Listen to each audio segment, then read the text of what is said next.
Good morning દરેક વિદ્યાર્થી મિત્રોને આજના આપણા ઇતિહાસના લેક્ચરની અંદર હું વિશાલ મેર આપ સર્વનું હાર્દિક સ્વાગત કરું છું. તો કે ઇતિહાસના છેલ્લા લેક્ચરની અંદર આપણે સોલંકી યુગ વિશે અભ્યાસ કરતા હતા અને એ સોલંકી યુગની અંદર આપણે લાસ્ટની અંદર અજયપાળ વિશે આપણે અભ્યાસ કરેલો. તો કે અજયપાળ છે એના અવસાન પછી તેની બે પત્નીમાંથી, તો કે બે પત્નીમાં એક નયકા દેવી અને એક કર્પૂરા દેવી, તો એમાંથી જે એની નાયકા દેવી જે એની પત્ની છે એનો જે વંશજ એનો જે પુત્ર છે એ મૂળરાજ બીજો એ પોતે ગાદી ઉપર આવે છે. તો કે આપણે મૂળરાજ બીજાથી માંડી જે કઈ આગળના શાસકો છે તેના વિશે આપણે અભ્યાસ કરીશું. તો કે જોઈએ મૂળરાજ બીજો. તો કે અજયપાળ, આ અજયપાળ છે એને બે પત્ની હોય છે. એકનું નામ હોય છે નાયકા દેવી અને બીજી છે એનું નામ કર્પૂરા દેવી. હવે આ નાયકા દેવી છે એનો પુત્ર હોય છે મૂળરાજ બીજો અને કર્પૂરા દેવી છે એનો પુત્ર હોય છે ભીમદેવ બીજો. તો આ અજયપાળ છે એના અવસાન પછી આ મૂળરાજ બીજો છે એ પોતે ગાદી ઉપર આવે છે. તો કે આપણે એવું કહી શકીએ મૂળરાજ બીજો છે એના પિતા, મૂળરાજ બીજો છે એના પિતા આપણે કહીએ તો કે પિતા કોણ હતા તો કે અજયપાળ. મૂળરાજ બીજો છે એની માતા, તો કે માતા નાયકા દેવી. આગળ આપણે અભ્યાસ કરીએ તો કે મૂળરાજ બીજો છે એને કયા કયા નામ ઉપનામ ધારણ કરેલા તો કે મૂળરાજ બીજો છે એને બાળ મૂળરાજ, બાળ મૂળરાજ એ પોતે ઉપનામ એને ધારણ કરેલું. પછી શાસનની અંદર કહીએ તો કે મૂળરાજ બીજો છે એ જ્યારે શાસન ઉપર આવે છે ત્યારે એની ઉંમર ખૂબ જ નાની હોય છે. તો કે એની ઉંમર નાની હોવાના કારણે આ મૂળરાજ બીજો છે એના વતી એની માતા નાયકા દેવી છે એ પોતે શાસનની ધુરા છે સંભાળે છે. હવે થાય છે એવું કે આ મૂળરાજ બીજાનો જ્યારે સમય હોય છે તો કે મૂળરાજ બીજાના સમયની અંદર સમયગાળો હોય છે 1178. તો કે આ 1178 નો સમયગાળો હોય છે ત્યારે મોહમ્મદ ઘોરી, આ મોહમ્મદ ઘોરી છે એનો એક સુબો હોય છે, એ સુબો છે એનું નામ હોય છે શહાબુદ્દીન મોહમ્મદ. આ જે શહાબુદ્દીન મોહમ્મદ છે એ મોહમ્મદ ઘોરી છે એનો સુબો હોય છે. આ મોહમ્મદ ઘોરીનો સુબો શહાબુદ્દીન મોહમ્મદ એ 1178 નો સમયગાળો હોય છે ત્યારે પોતે પાટણ પર ચડાઈ કરે છે. હવે પાટણ ઉપર ચડાઈ કરે છે ત્યારે શાસન ઉપર છે કહેવાય છે તો કે મૂળરાજ બીજો હોય છે, પણ મૂળરાજ બીજો છે એની ઉંમર તો ખૂબ નાની હોય છે. તો થાય છે એવું છે કે મૂળરાજ બીજો છે એના વતી એની માતા જે નાયકા દેવી છે, નાયકા દેવી એ પોતે યુદ્ધની અંદર લડે છે. એ પોતે યુદ્ધની અંદર લડે છે અને કહેવાય છે એવું કે જ્યારે નાયકા દેવી પોતે લડે છે ત્યારે આ મૂળરાજ જે બીજો છે એ મૂળરાજને પોતાની પીઠની પાછળ બાંધી અને યુદ્ધની અંદર લડે છે. આવી વીર રીતે એ પોતે લડે છે. તો કે આ મૂળરાજ બીજા વિશે એક અગત્યનું યુદ્ધ હતું. ત્યાર પછી આપણે આગળ જોઈએ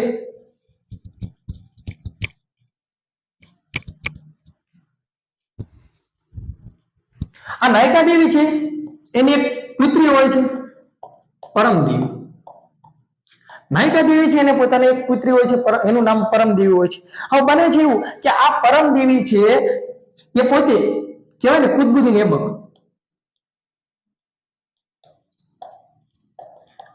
આ કુતબુદ્દીન એબક છે એને આ પરમદેવી છે ને એ પોતે દ્વંદ્વ યુદ્ધની અંદર યુદ્ધમાં હરાવે છે. હવે વિચાર કરો આ કુતબુદ્દીન એબક કોણ હતો તો કે આ કુતબુદ્દીન એબક બીજું કોઈ નહીં આપણે મોહમ્મદ ઘોરી. આ મોહમ્મદ ઘોરી છે, આ મોહમ્મદ ઘોરીનો ગુલામ, આ મોહમ્મદ ઘોરી છે એનો ગુલામ આ કુતબુદ્દીન એબક હતો.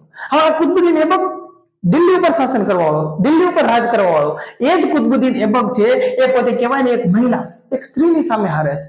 કોની સામે તો કે પરમદેવી. આ પરમદેવી છે એ કોણ હતા તો કે આ નાયકા દેવી છે ને એના પુત્રી હતા. આ પરમદેવી એ નાયકા દેવીની પુત્રી હોય છે. હવે આ પરમદેવીની માતા એટલે કે આ નાયકા દેવી આપણે આગળ જોઈ ગયા તો કે 1178 નો સમયગાળો હોય છે.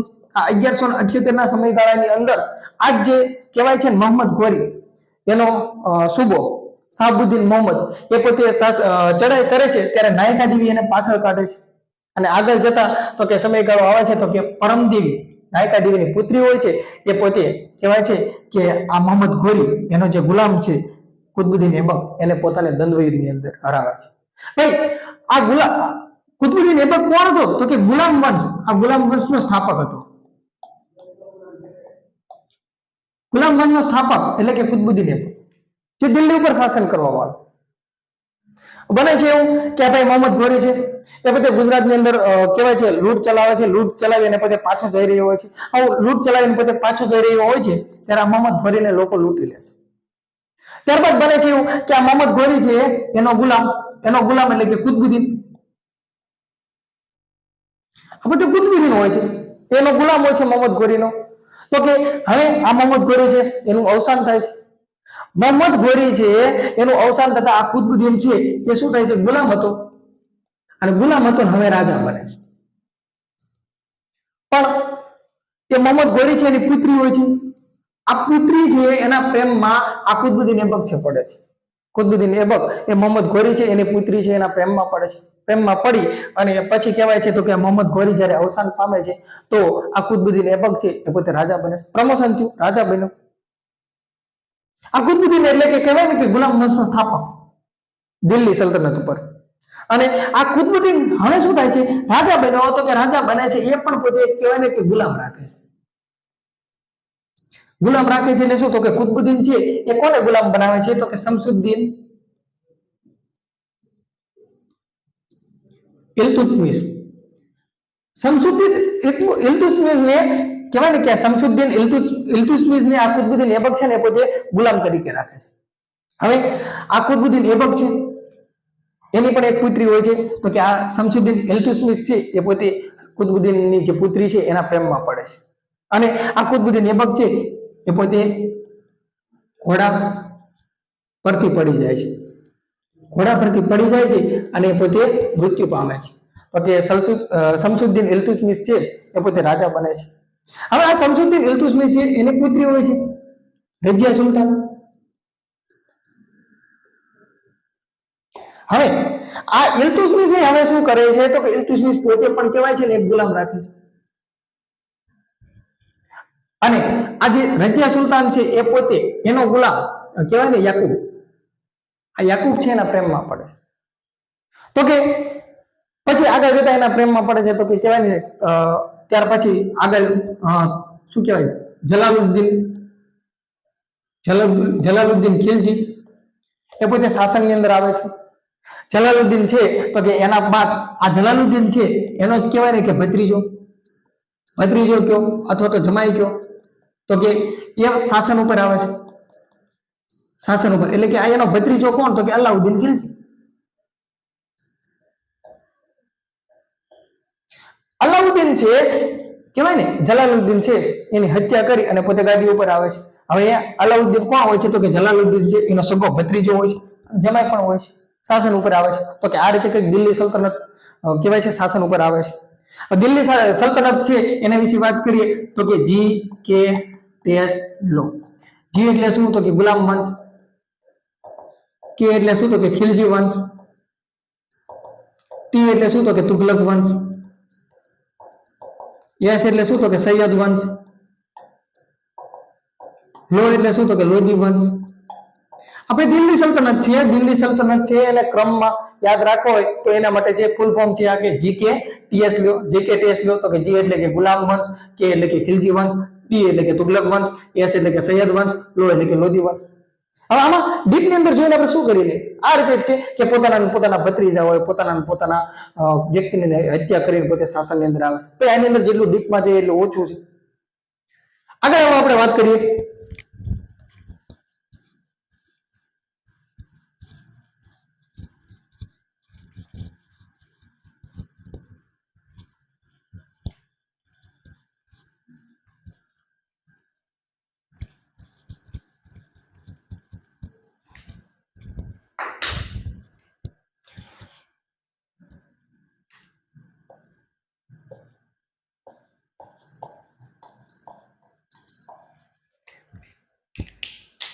મૂળરાજ બીજો છે એ મૂળરાજ બીજાના સમયની અંદર દુષ્કાળ પડે છે ત્યારબાદ આ મૂળરાજ બીજો છે એનું અકાળે અવસાન થાય છે.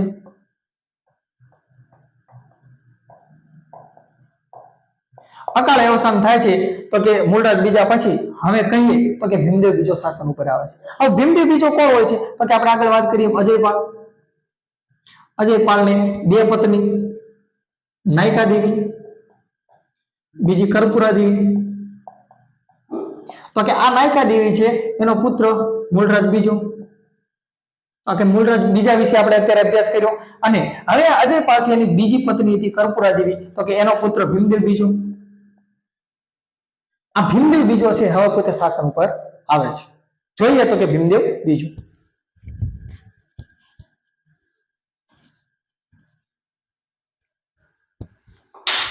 ભીમદેવ બીજો તો કે ભીમદેવ બીજો છે એના પિતા કોણ હતા તો કે આપણને ખ્યાલ છે અજયપાળ. માતા કોણ હતી તો કે કર્પૂરા દેવી. એને ઉપનામ શું ધારણ કરેલા તો કે ભીમદેવ બીજો છે ને એકાંગવીર. અભિનવ સિદ્ધરાજ,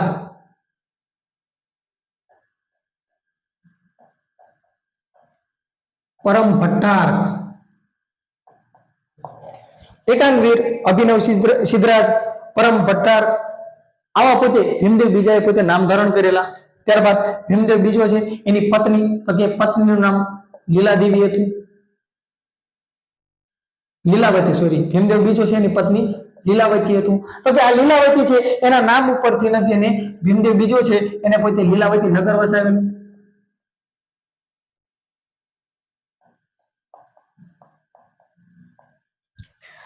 ત્યારબાદ જોઈએ તો કે ભીમદેવ બીજો છે એને કોની સાથે યુદ્ધ કરેલો તો કે ભીમદેવ બીજો છે એના સમયની અંદર કહેવાય છે કે 1194 અને 1197.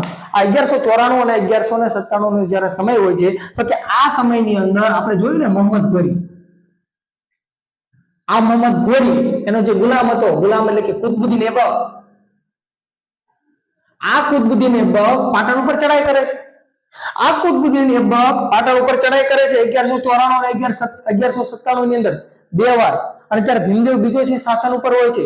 હવે આ જ્યારે ચડાઈ કરે છે કુતબુદ્દીન એબક ત્યારે કહેવાય આબુ. આબુના રાજા ધારાવર્ષ અને તેના ભાઈ પ્રહલાદન. આબુના રાજા ધારાવર્ષ અને તેના ભાઈ પ્રહલાદન છે એ પોતે ભીમદેવ બીજો છે તેને મદદ કરે છે.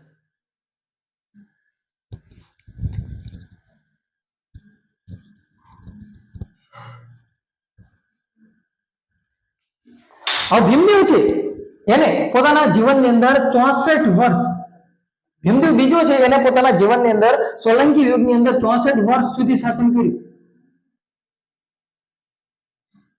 એ 64 વર્ષ સુધી શાસન કર્યું. આપણને ખબર છે સોલંકી વંશની અંદર સોલંકી વંશ એનો સમયગાળો 942 થી 1244 જેટલો ગણવામાં આવે છે. હવે આ સમયની અંદર આ ભીમદેવ બીજો છે એ પોતે 64 વર્ષ સુધી સોલંકી યુગની અંદર શાસન કરે છે.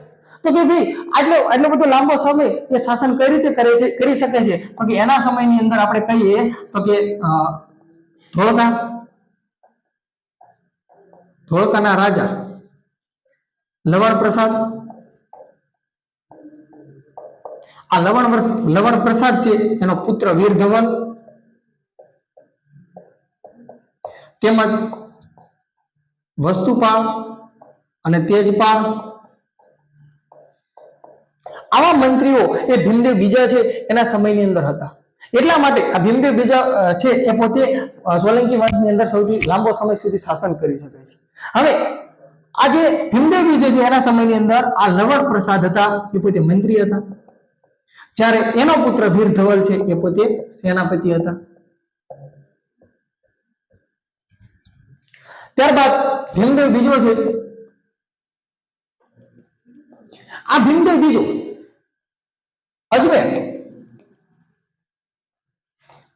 અજમેર ઉપર ચડાઈ કરે છે અને અજમેર ઉપર ચડાઈ કરે છે અને અજમેર ઉપર રાજા સોમેશ્વર આ સોમેશ્વર ઉપર ચડાઈ કરે છે અને સોમેશ્વર છે એનું પોતે મૃત્યુ થાય છે. તો કે આ સોમેશ્વર છે એનો પુત્ર એટલે બીજું કોઈ નહીં, પૃથ્વીરાજ ચૌહાણ.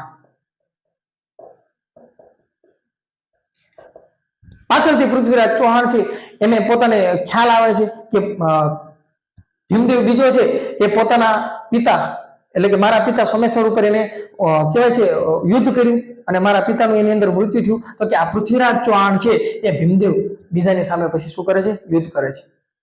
અને આગળ પછી વાત કરીએ તો કે ભીમદેવ બીજો છે એને સોમનાથની અંદર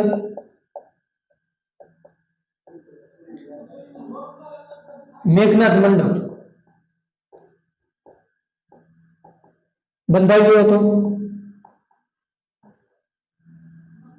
અને હા, જ્યારે કહેવાય છે ને કે આ પૃથ્વીરાજ ચૌહાણ છે એ ભીમદેવ બીજાની સામે જ્યારે યુદ્ધ કરે છે તો કે આ પૃથ્વીરાજ ચૌહાણ છે એ પોતે વિજય પ્રાપ્ત કરે છે. પોતાના પિતા છે સોમેશ્વર છે એના જે મૃત્યુ છે એનો બદલો પોતે લઈ લે છે. એટલે કે ભીમદેવ બીજો અને પૃથ્વીરાજ ચૌહાણ એ બંનેના યુદ્ધની અંદર પૃથ્વીરાજ ચૌહાણ એ પોતે વિજય બને છે અને ભીમદેવ બીજો છે એ સોમનાથની અંદર કહેવાય ને મેઘનાથ મંડપ એનું નિર્માણ એ ભીમદેવ બીજાએ કરાવ્યું હતું. પછી ભીમદેવ બીજો છે એના મૃત્યુ પછી એનો જ પુત્ર એટલે કે કહેવાય ને કે ત્રિભુવનપાળ એ પોતે શાસન ઉપર આવે છે. તો કે જોઈએ હવે ત્રિભુવનપાળ વિશે.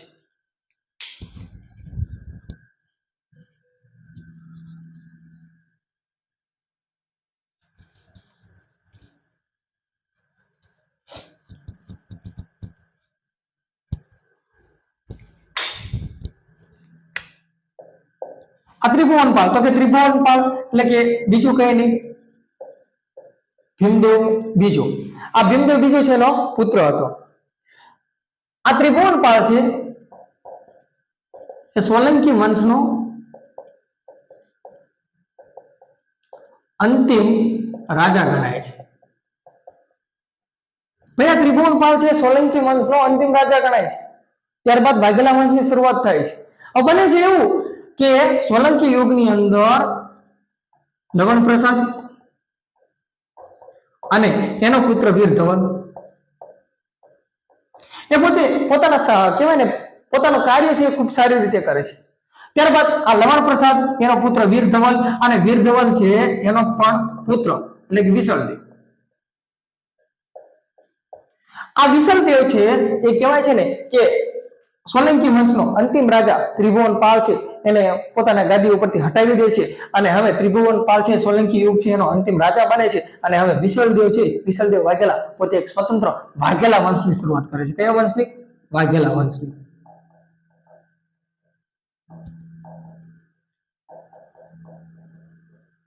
એટલે આપણે કહીએ તો કે સોલંકી યુગ છે એનો પ્રથમ રાજા કોણ કહેવાય છે? તો કે મૂળરાજ સોલંકી. અને સોલંકી યુગ છે એનો અંતિમ રાજા કોણ બને છે? તો કે ત્રિભુવનપાળ. તો કે ત્રિભુવનપાળ એ સોલંકી યુગનો અંતિમ રાજા બને છે. ત્યારબાદ વાઘેલા વંશની શરૂઆત થાય છે અને વાઘેલા વંશની શરૂઆત છે એ વિસળદેવ વાઘેલા કરે છે. તો કે અહીંયા આપણા આ લેક્ચરની અંદર આપણે સોલંકી યુગ છે તેના વિશે જે કંઈ માહિતી હતી તેનો આપણે અભ્યાસ કરી લીધો. હવે પછી આપણે નેક્સ્ટ લેક્ચરની અંદર વાઘેલા વંશ છે તેના વિશે આપણે અભ્યાસ કરીશું. જો તમને વિડીયો પસંદ આવતો હોય તો લાઈક કરો, શેર કરો, સબસ્ક્રાઇબ કરો. આભાર.